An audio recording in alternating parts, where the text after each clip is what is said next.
We are here, everyone. We are living in color. I'm your host, Deaunte Damper, and as you can see, we are here in the wonderful McCaw Hall. Okay, I remember it opening around like in the 2000s, but either way, I'm just so happy to be here. Back in the day, y'all didn't know I used to do ballet, huh? Well, either way, I'm just so happy to be here. This is year 50 for PNB, and Converge is so happy to partner with our community members from McCaw Hall. We Live in Color is a show where we highlight our Black LGBTQIA community members in the areas of wellness, in the areas of art. And I'm just so happy for my guests today. My second guest is going to be Rosette Royal, community storyteller. But today, I'm happy to be here with Associate Artistic Director Kiyon Ross. Thank you, Deontay. I'm happy to be here with you today, too. I'm so happy that you're here. Okay. Thank you. Not only are you a Pisces, That's right. but you are doing great work here with PNB. Yeah, I appreciate that. Associate Artistic Director, can you tell us a little bit about what that is? Yeah, so as the Associate Artistic Director, I'll be working with our Artistic Director, Peter Bowl, helping to make decisions just like a regular Artistic Director would. So decisions for the season, decisions on dancing, helping with fundraising, helping teaching in the school, helping stage works in the studio with our professional company. So it's really an all-encompassing artistic position. Well, and that's appreciated, right? Yeah. But you've come a long way. You've been paying your dues here in Western Washington. But as we do here, we live in color. I know you started out there in the B-More. I certainly did. So can you tell us a little bit about that? Yeah, I grew up in Baltimore, Maryland. My family still lives in Baltimore. And, I didn't start dancing until I was about 10 years old. And I actually started with tap and jazz. So ballet didn't come until I was about 12 years old. But, starting dancing in Baltimore wasn't easy. I grew up in the Black community, and my family didn't know much about the arts and know much about dancing, specifically ballet, for sure. And so, getting my start in Baltimore was a little bit difficult, but my mom and my aunt, who were the ones who got me into dancing, they were always on the lookout for opportunities for after-school programs, and they found a great one at the Baltimore School for the Arts. It was an after-school program called To Work in Gaining Skills, and the acronym was TWIGS. And that is where I really started to get my first foray into professional dance training at the Baltimore School for the Arts. And so couldn't be happier with that. Absolutely. Well, and you said Baltimore. I know it was rough out there. I used to live in DC, but oh, yeah, at the same time, like being a dancer. Yeah. What did you receive any type of pushback from family and friends? Because I mean, it's not easy, let alone going into the space like ballet. What was that experience? Yeah, it was, like I said, it was difficult. So definitely a lot of bullying, a lot of name calling when I was younger. People who don't understand something out of insecurity, they choose to express that in picking on others or calling others names. But, I had a really good support system at home. My mom and my aunt, my family was very encouraging of me becoming a dancer. They saw I had talent. They saw that I loved it. And for them, that's really all that mattered, I know that's right. Shout out to family in Baltimore. That's right. So you went to Twigs, right? I did. And then what else happened throughout that space? Because I mean, I know a little bit about like within ballet. I know first position, second position, third position. Mm-hmm. Those are moves with feet, by the way. But throughout that space, like how was it? What was the Twigs experience like? Yeah. And where did you elevate thereafter? Yeah, so the Twigs experience was actually, it was a wild one because like I said, I didn't start ballet until I was 12, which is pretty late. So when I got to the Baltimore School of the Arts program, I was immediately put into these classes with, dancers who had been dancing since they were 3, 4, 5, 6 years old. And so they had a lot of knowledge that I was lacking. And so I think one of the things that I can say about the Baltimore School for the Arts was that they did a really good job at catching me up. The teachers there, the instructors there were really good about putting in extra work to get me up to the level where the other students were, and which ultimately led to me being able to succeed. So I did the after school program at Twigs.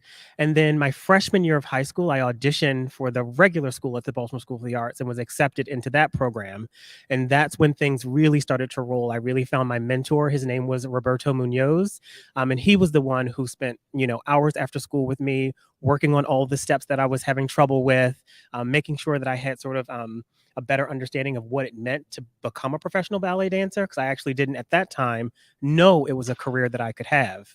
And so after that year, he was actually leaving to move to Pittsburgh to take a rehearsal director position at the Pittsburgh Ballet Theater.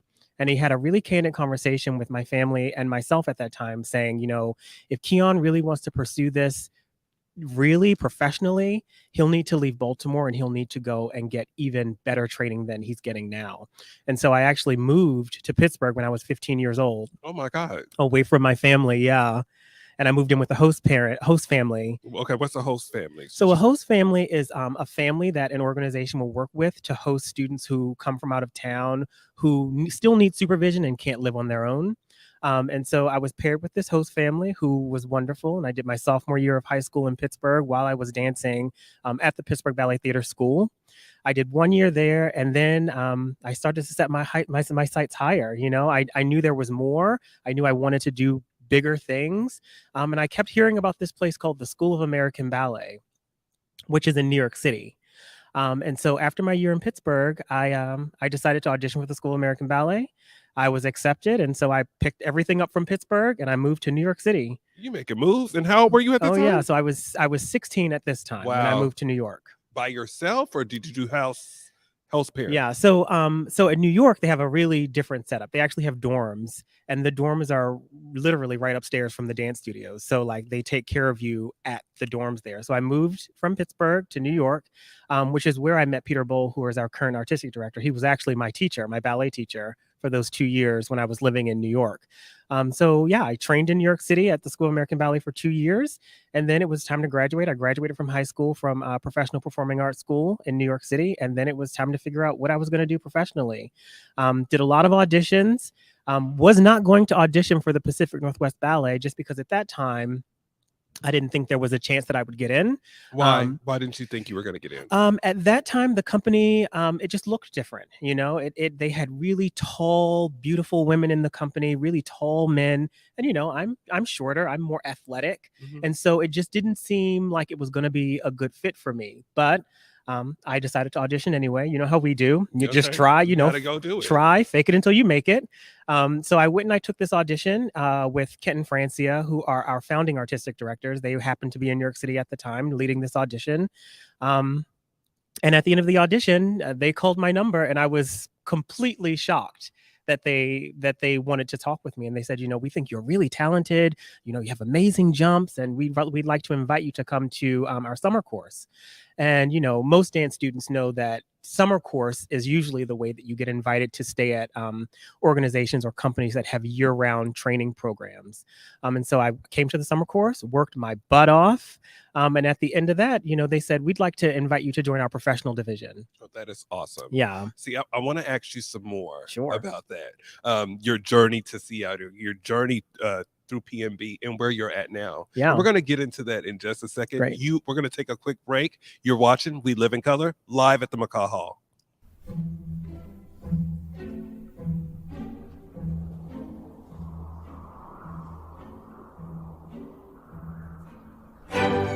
A world of wonder awaits at Pacific Northwest Ballet's The Nutcracker. Treat your loved ones to the Northwest's favorite holiday tradition at Seattle Center's McCaw Hall. Tickets start at $27. Visit pnb.org. Will you marry me, baby? Yeah. Let me put this on you. What's up, everybody? It's your girl, Trey Holiday. We're bringing back Black Love When We Met. That's right. We need something to warm all of our hearts and to elevate love once again in our communities. We want y'all to go to whereweconverge.com/Black Love so y'all can nominate your favorite couple for the next rendition of this show with me as the host. Let me sit down and have them on my couch and share how their love can inspire us all. Make sure y'all go and get your nominations in today and be on the lookout for Black Love When We Met coming at you on Converge Media very soon.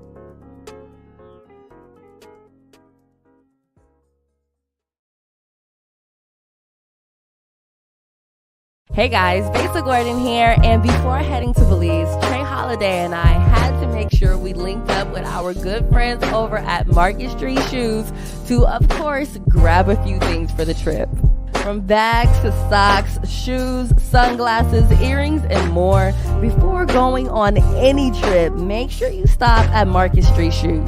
Trust me, you'll find just what you need to make your trip not only enjoyable, but fashionable.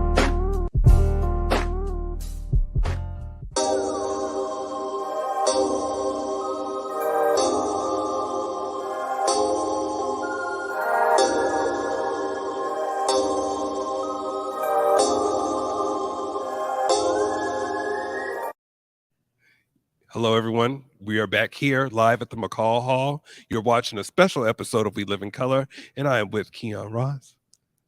Now, we were talking about 2001, right? Mm-hmm. Oh, one. That's right. I can't remember what was going on back in that day, but Yeah. you moved here to Seattle. I moved all the way across the country to Seattle. I mean, and this is the furthest I've ever been away from my family at this point in my life. I did all my training on the East Coast. And so I moved across the country to Seattle, to a place I'd never been before, to train at Pacific Northwest Ballet School as a professional division student in 2000. And now in 2001, to my delight, I was asked to join the company, which is it was definitely one of the biggest moments in my career. I always knew I wanted to dance for a professional classical ballet company, and to dance at PMB was just a dream come true. So in 2001, I became a new dancer in the company, which is equivalent to an apprentice dancer. So I danced in the company from 2001 to 2015, and I was promoted to a soloist in 2011. And then I retired in 2015 from dancing. So can we just back up just a you can smidge, back right? up as far as you want. Now, you came here, right? Now, Yeah. What was diversity? Was there diversity? Were there Black people here? I mean, were there Black people? Were there Black dancers? I remember seeing some as a kid, and I just remember just like I mean, representation matters. Was it? Yeah, representation does matter. And when I got to PMB, there weren't many Black dancers. I mean, when I joined the company, I was the only one in the company for a long time. And through my stint here at PMB, there had been, 2 or 3 of us in the company at any given time while I was dancing. And those dancers never really stayed for very long. And I think one of the reasons that, we used to talk about, why they didn't stay is because they just didn't feel like they could find their space. They didn't feel like they could find their community. They didn't feel like they fit in. And so it just wasn't for them. And so they decided to leave. Me, I like to persevere, because I feel like I can there's always an opportunity for me to make something better than I found it. Yeah. Do you know what I mean? That. And so I knew that me being here meant more than just me being the only Black dancer in the company. It meant opening doors for other Black dancers who potentially wanted to be on the same career trajectory that I was on. So I just, I stuck it out, and I stayed with PMB my entire career. And stuck it out, you did, right? Yeah. What are some of your favorite plays? Because I've seen a lot of articles with Midsummer Night's Dream, and can you just tell us some of your favorite moments? Yeah, definitely Midsummer's is one of my favorite moments. I did Puck in that production, which is one of the leading roles, which is one of my favorites. I've also had opportunities to work with amazing choreographers like Twyla Tharp. She came here and she saw something in me that, seemingly no one else had seen. And she just took a liking to me and cast me in everything that she did. And I know that's right. Yeah. And I mean, it's nice to see now that the company has, diversification, not only in male and female choreographers, but we're also bringing now in choreographers of color. Donald Byrd is an amazing presence in the Seattle art scene. He has his own company. He works at Spectrum. He choreographs all over the world, Broadway. And he's made some works for us here at PMB. And, I was lucky enough to work with him. And now the company just brought in Dwight Roden, just for one of our reps that just passed. And the company got to experience that as well. So it's nice to see that not only are you getting diversification within the company with the dancers, but it's also with the people who are creating the dances as well. So you really get this round, this fully fleshed out experience when you're talking about PMB and its move towards creating a more diverse ballet landscape. Yeah. And you are part of that, right? Yeah. I mean, as I was saying, like if you've been here since 2001 Mm-hmm. and you're in these spaces, and I'm seeing Mr. Batista and Amanda Morgan. Shout out to Amanda, love her. That's right. I'm seeing all these people, representation in our community. It's because you have been a part of that blueprint. That's right. And I read an article that you said it's not about we. It's not about me, it's about us. That's Can right. you elaborate on that? Like, is that a prime example of what that means? It definitely is. Everything that I do, I do not for me. It's not for my own benefit. It's for the benefit of everyone, of people who come after me. And I think it's really important to be that kind of change maker and that force for change that you want to see. And I always knew that PNB had the potential to continue to grow and continue to be better. And I think that we're really seeing the fruits of all that labor that not only I put in, but many dancers before me. I mean, Cabby Mitchell was one of our, the late Cabby Mitchell was one of the first soloist dancers at PNB. And I mean, he was the one who actually laid the groundwork for me to be able to achieve the things I achieved here in the Pacific Northwest. I mean, can you tell community a little bit more about Cabby Mitchell? We talked about him a little bit on the show. But... Yeah, I mean, Cabby Mitchell was an amazing dancer, an amazing person. He was such a bright light, not only within the dance community, but I think within the Seattle community in general. And it was so nice to have someone here who had experienced what I was going through, who always had kind words, who always came to my shows when I was doing something big, always waited for me at the stage door and gave me encouraging words saying, I see you, just know that you're being seen on stage, even though you might be the only one now, you won't be the only one forever. And Cabby was just so special to me. And I mean, so special to so many people. Amen. Shout out to Cabby. Shout out to Cabby. So in this new position, right? What is next? What can we be expecting from PNB in the spaces of not only in the space of where you work, but all of PNB? Yeah, I think you can see PNB will be a leader in this space in terms of inclusion and diversification, not only with race, but gender inclusivity as well. You will see our company get even more colorful over the years. I think, you will see choreographers of color coming in. You will see productions being more sensitive to racial stereotypes. You will see students who want to come to our school and train with us because they will feel comfortable. They know that there's a space for them. And I think that dancing is so important. And I mean, for me, it changed the entire trajectory of my life. And ballet specifically. And I know that a lot of people in our community, they may think that ballet is not for them, that it's this kind of elitist art form that's only for quote unquote white people, but it's not. And I think that students particularly can benefit from having a classical ballet education. It makes you better at school. It teaches you discipline. It teaches you self-worth. And so, I mean, I think that PNB will continue to move in this way and continue to make our organization one where people feel welcome. We always say we want our doors to feel open and we want people to feel comfortable coming to our space and feeling like it's their space too. I feel like I've already known you my whole life. I feel welcome with you. But in the meantime, through the show of We Live in Color, and I know we're at this wonderful place, we do what we call We Live in Color Tribute. Yeah. Where we celebrate a person that is here or no longer with us. Who would be that person that has helped you live in color? Cabby Mitchell. Cabby Mitchell. For sure. And he's no longer with us, but his spirit lives on strong. If there's anything that you could say to Cabby as a dedication of thank you for helping me live in color, what would that be? I would say, thank you so much, Cabby, for the support, for your vision, for always believing in me, and look what we have done. Oh, I love that. Yeah. I love that.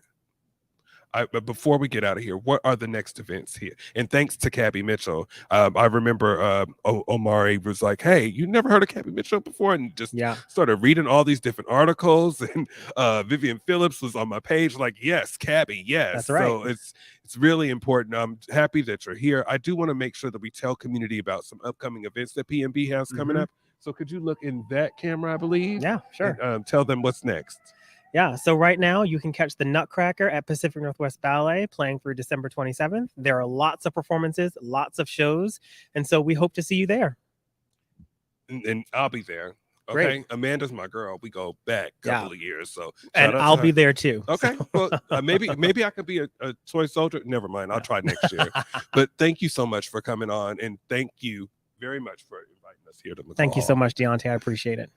Up next, y'all, we have the wonderful storyteller himself, Rosette Royal. You're watching We Live in Color. Within sports, you learn so many life lessons that'll help you be successful in any area that you plan to pursue.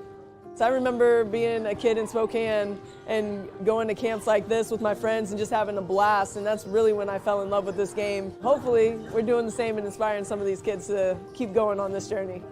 Especially as a girl growing up, like you see a lot of boys at these camps, but like just seeing like more and more girls start at a younger age, it makes me happy. We got to have funding, right? We cannot do this work without the necessary resources available so that our kids can thrive. Without resources, we can't see kids play and play to their potential. How we can ensure that basketball in our communities is sustainable. Funding is a big part of it. I think working with the right groups, and this was the opportunity I think that kick-started that, and we're really excited about any opportunities to just keep moving it forward. It was just an awesome opportunity to show what this community can do, what basketball energy they can bring. Being able to work with the Seattle Sports Commission, work with the King County Play Equity Coalition, we were able to bring big basketball energy to Tukwila Community Center and hopefully use this as a launching point and able to get more funding for them in the future. The kids get to see me, get to see, all the rest of the guys who did it all in the area of Washington, Seattle area. So being able to give back to them and let them know that, they can chase their dreams too. This is a fundamental right of all kids, that they have the right to play, which isn't always available to all of our kids in our communities. We got next to ensure kids always have a place to play, compete, and have fun.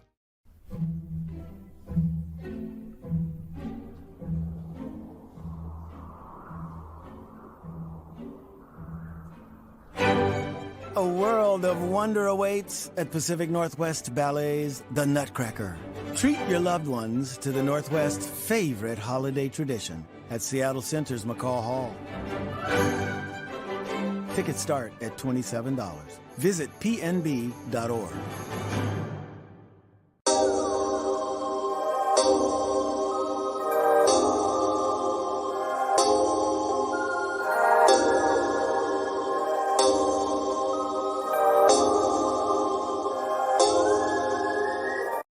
We live in color, y'all. We are here at McCaw Hall.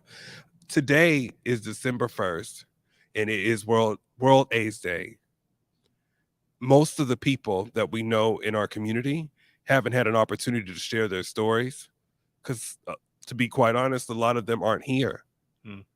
There is a community member that I know that has helped people tell their stories while they are here, and has helped me live in color.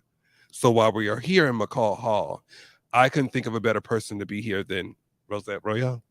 Oh, thank you. It's a pleasure to be here with you, Deaunte. It's great to see you again, honey. We just be popping up. I know. Thank God we back outside now. Yes, honey, yes. And today is a Maryland day for We Live in Color because you're also from Maryland. I'm from Silver Spring. Okay. That's right. About 25 minutes from Baltimore. Yeah. And what brought you to Seattle? Because, I mean, you are a storyteller extraordinaire, but what brought you here? I actually had met someone who told me, like in the 90s, you know what a good place for you would be Seattle. And I was like, Seattle? I don't know a thing about Seattle. And so in 99, I took a cross-country road trip with a friend. And we got to Seattle. And, it's one of those days in Seattle where it was June. It was the middle of June. It was nice and sunny and warm. And so you walk outside and you think, ooh, this is a place I want to live. Right. So I said that. And then 4 years later, in 2003, I wound up moving here. And thank God you did. So tell us about some of the work you've done. Like, I really have loved just the way that you've been able to help community members know that their story is important and to be able to tell their stories. Sure. Well, when I grew up, my dream was to be a plastic surgeon because I thought I'm going to make a lot of money and plastic surgery is the way to do it. Okay. So I grew up in Maryland and I wound up going to college in Maine, which was a total experience. There's like a million stories there. Can I just ask you the population of Black people in Maine? Well, the population at that time was 1985 was 0.3% in the whole state.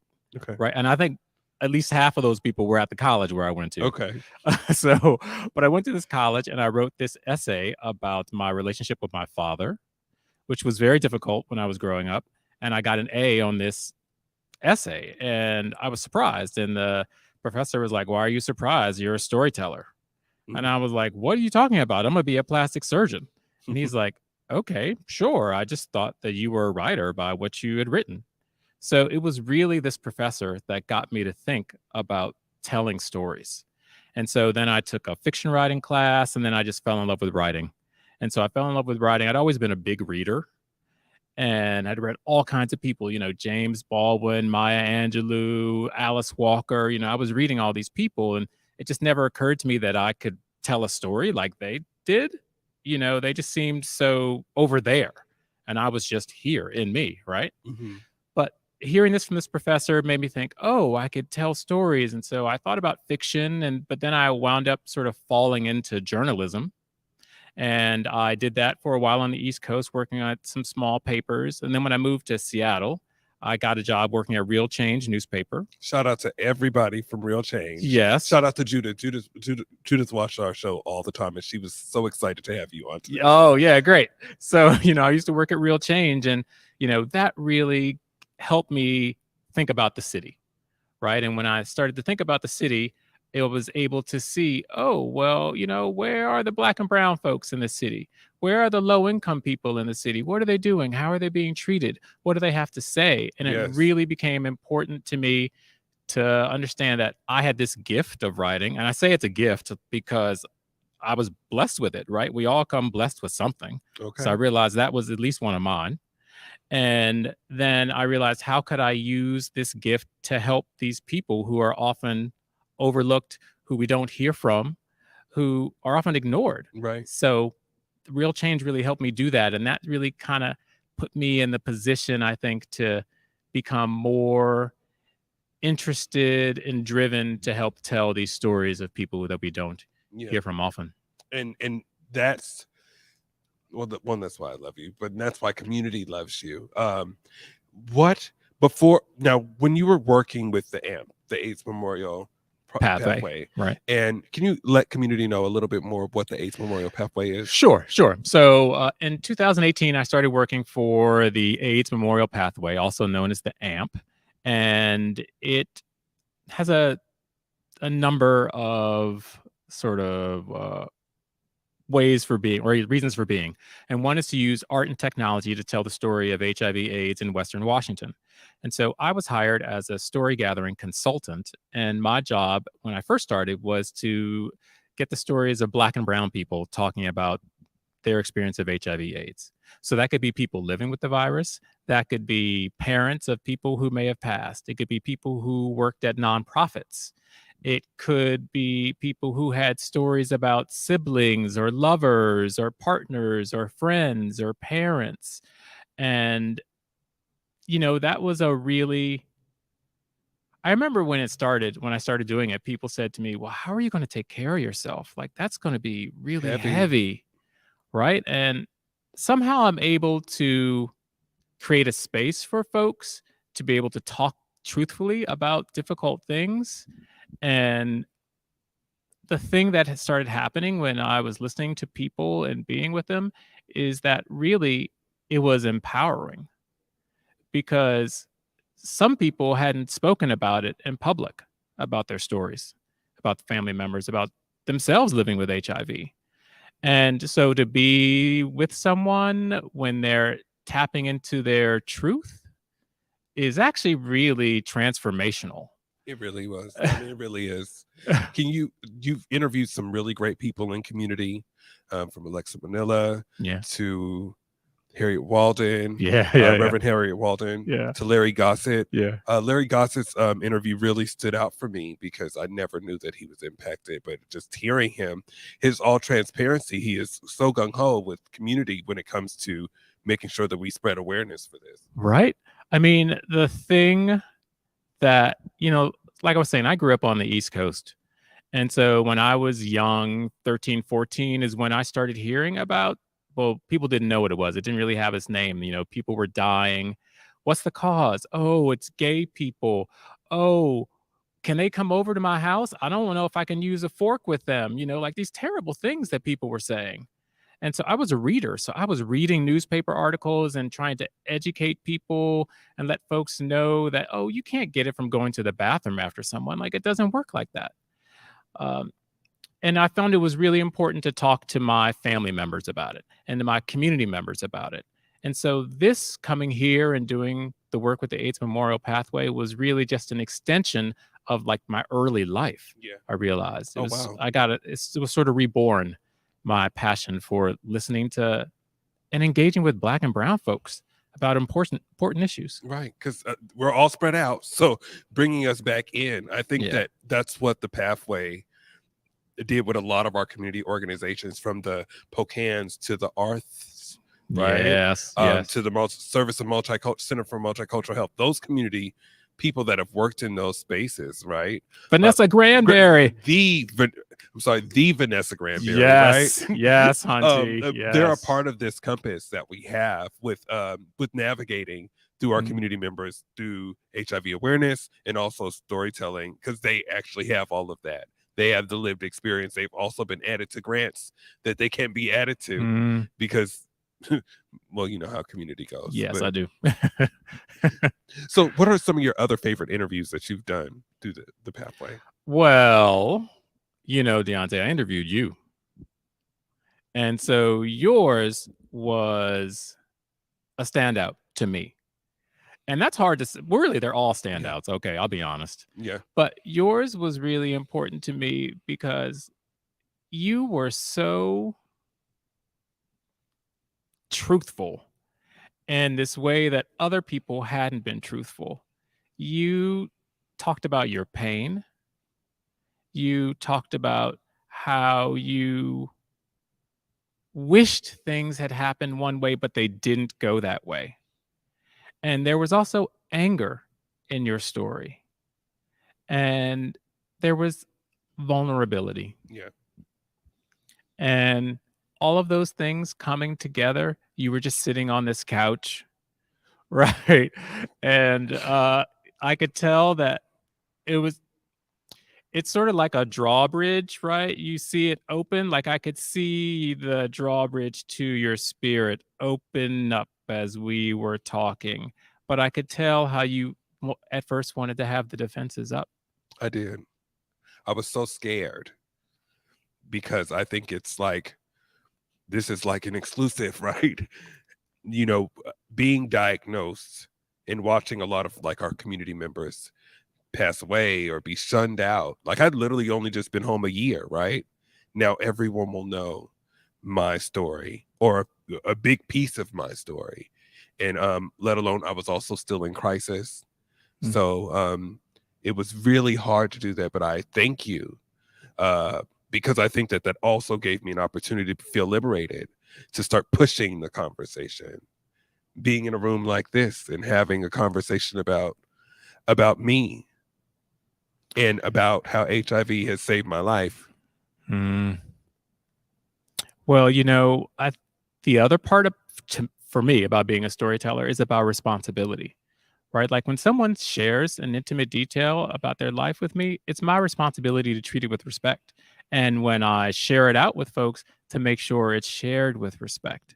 So I really thought about when people were talking, oh, okay, well, that's something that I don't think we need to share that with everyone in this little particular moment. But there were times when I would go, this is important for people to hear. I want to make sure I respect the person who's telling this story, because that's the thing about HIV. There's so much stigma that people have been hurt so much by it and by our attitudes around it and how we haven't interacted with people and engaged around the conversation, that I really wanted to do some work around how do I reframe that?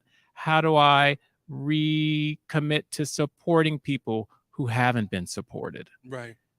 And so that's what I was thinking about when I was working with folks and listening to their stories. Yeah. You go, I need to get some tissue. But we're going to take a quick break. I'm going to ask you some more questions. I love you so much, Rosette. You know I love You're you. watching We Live in Color live at McCaw.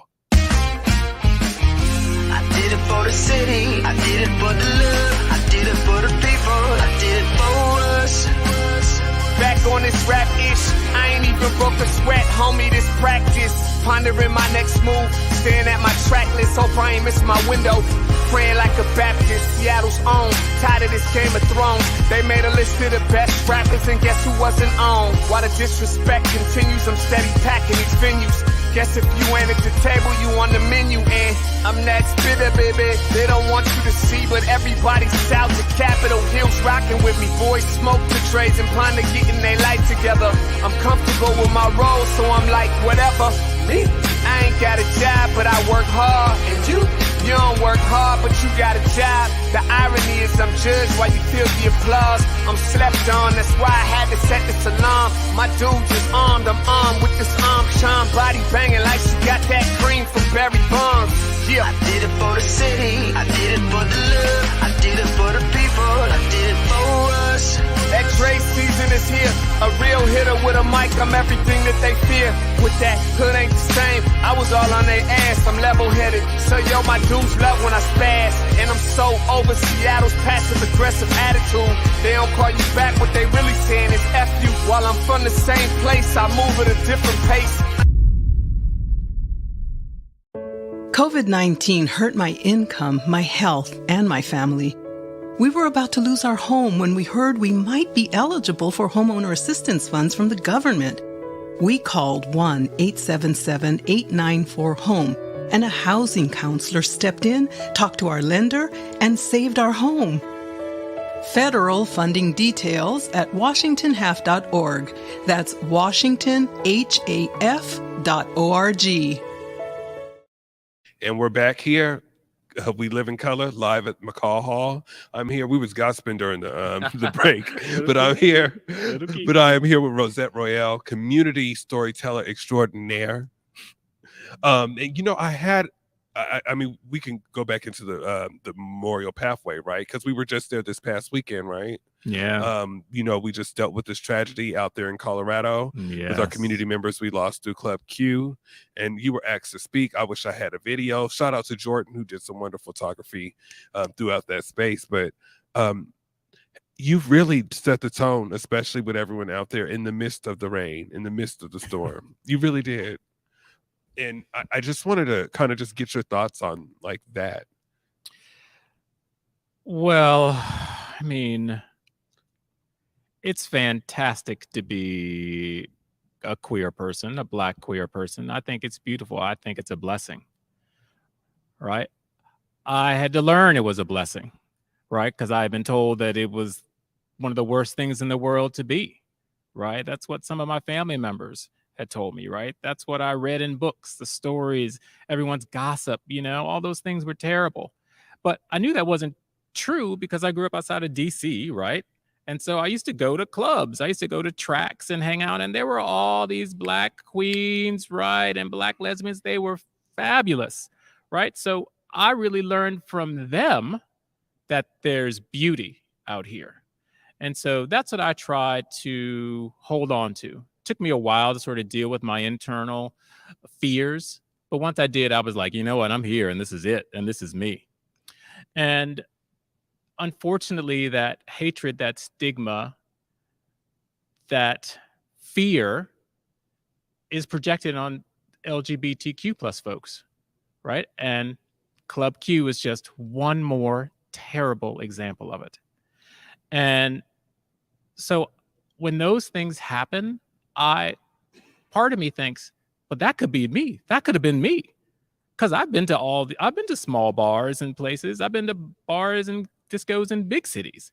So any of those things that happened there could have been me. Yeah. So I think that's how I think about things, that I think that person is me, you know, that trans woman, that queer kid, that binary youth, right? That older senior, queer senior, the person who's just come to a LGBT club for the first time, all of them are me. Yeah. And so that we had a vigil at the AMP And I really thought it was a sad but fitting place to be, because the AMP, the memorial, is about remembering those who have passed.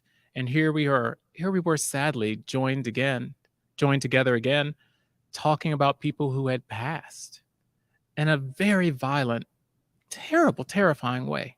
Yeah.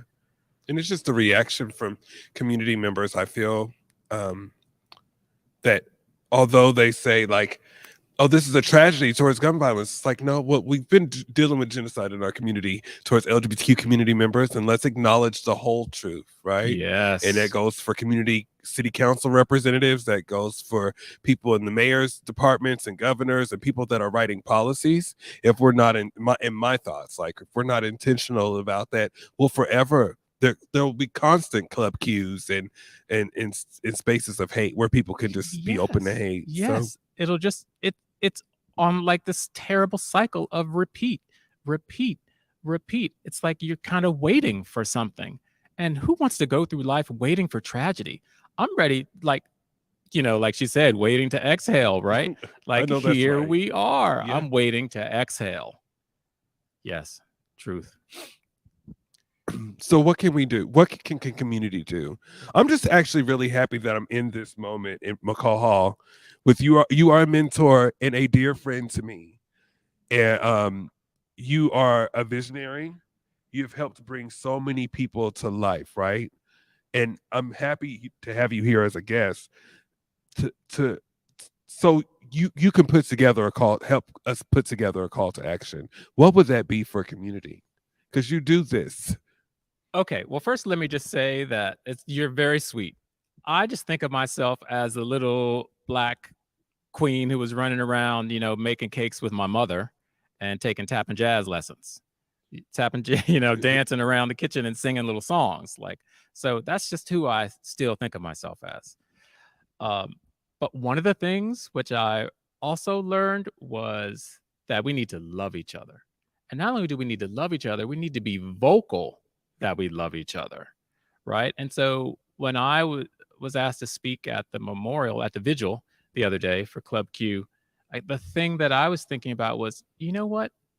Tell people that they're loved, because that's important. How do you fight hate? Love. How do you generate love? Love yourself. I know that's right. Right? And then you can love other people openly.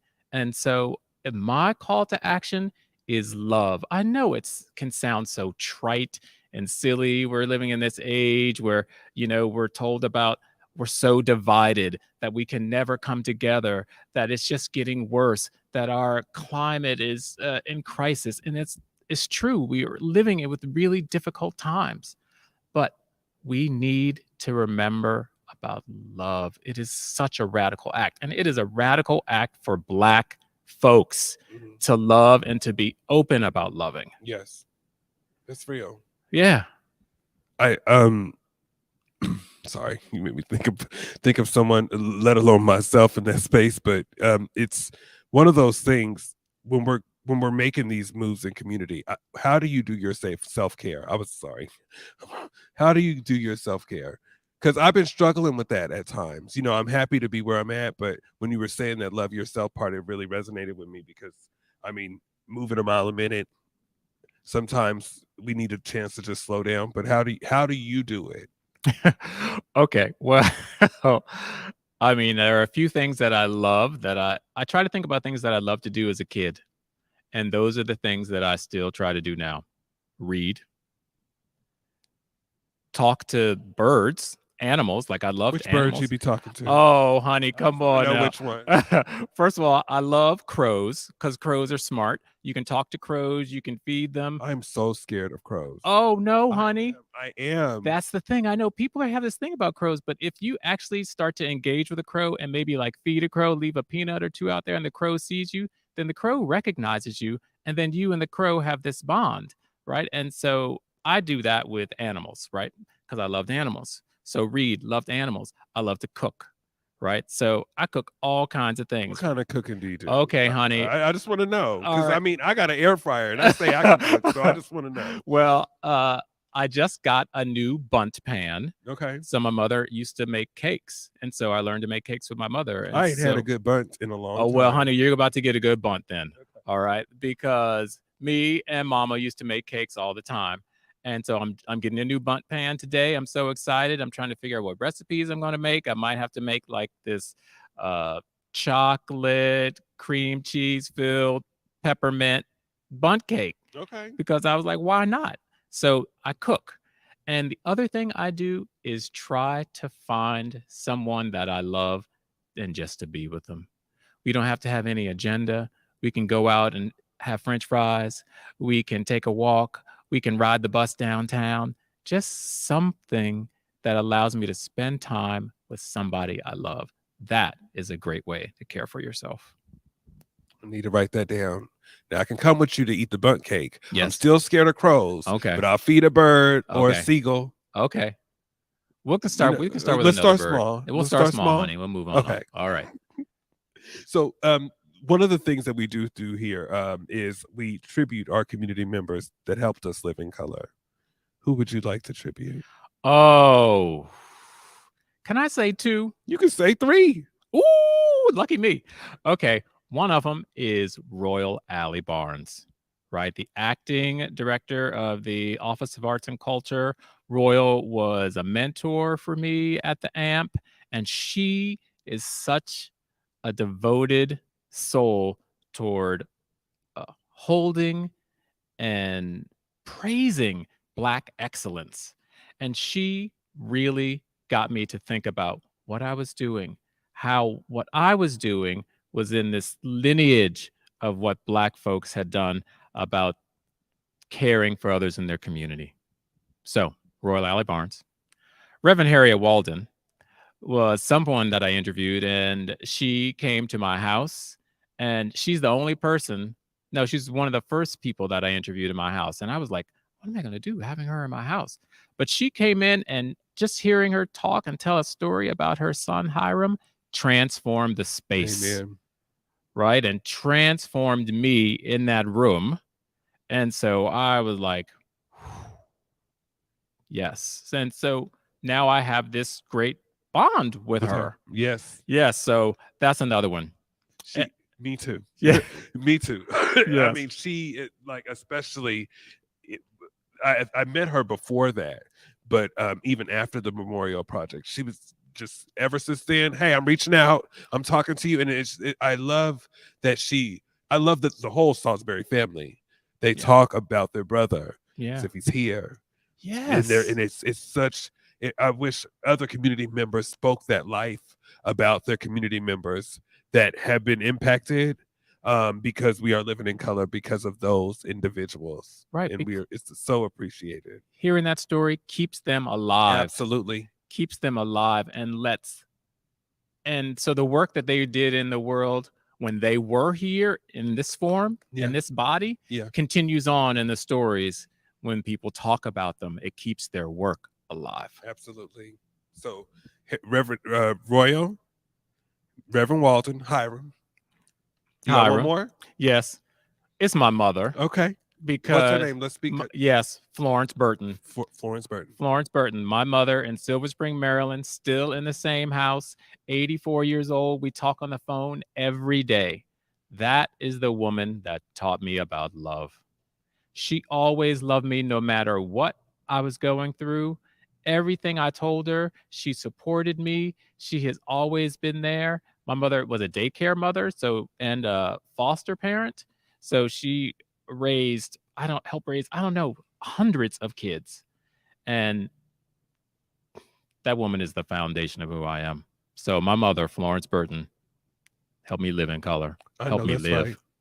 I know that's right. Never did 4 before, but that's what's needed because you are amazing. What is next for you?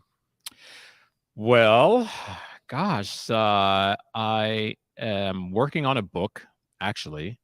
Time out. You ain't never said, wait a minute. You ain't never said that you was working on no book. No, I know. I talk to this man often. I want to cut off the cameras and say, wait. Okay. Can you tell us a little bit about it? Just give us a snippet.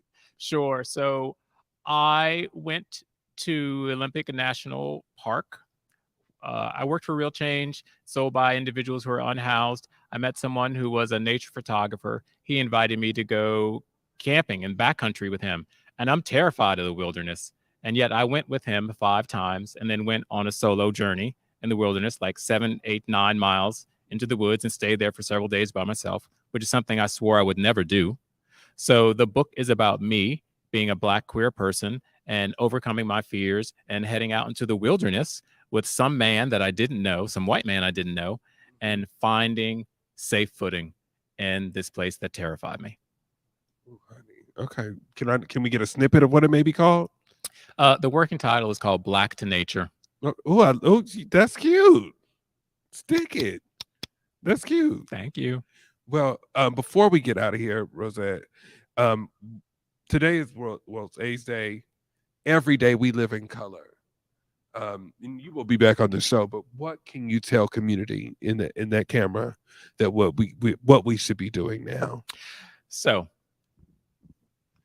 uplift each other's stories, right? Help our brothers, sisters be who they are to their, I'm going to say, to their utmostest. You know what I mean? Elevate your loved ones, elevate those around you so that we can all rise up together and face all the issues we are facing and help us find clear, direct paths to love and spirit and joy with one another. You bring me joy in my deepest Anita Baker voice. I was about to say Anita Baker, come on now. I love you so much, Rosette. Thank you for being here. Yes. We're going to take one more break. No more breaks. All right. That means that I get to look in the camera and say thank you all. I want to thank my community members from PMB. I want to thank the wonderful production Elite Collective here. I want to thank my boy Rosette. I want to thank Kiyon. This show, when I think about living in color, I think about one person who's helped me, and that's my mama. At 1:45, July 24th, 2013, when I was diagnosed, I cried like a baby in the back of her car. She told me not to claim that. I think where I'm at right now, she was telling me not to claim that stigma. We've lost so many cousins and friends and family to it. And mama, I'm looking in the camera to tell you I'm not claiming that. I'm here in McCaw Hall with Converge Media, an Emmy award-winning news network. My girl Besa, who's been a great support system as I came in here, is right here with my back, holding me up. That's what community does when you don't claim the stigma. And that's what we can do when we stick together. We live in color. Thank you very much. Have a great night. Day.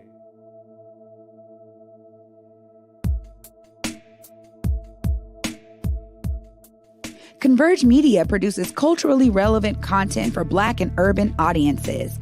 Our coverage is raw, transparent, and objective, praised by community leaders, government officials, and residents. Support Converge Media today via Venmo, Cash App, or PayPal at Converge Media.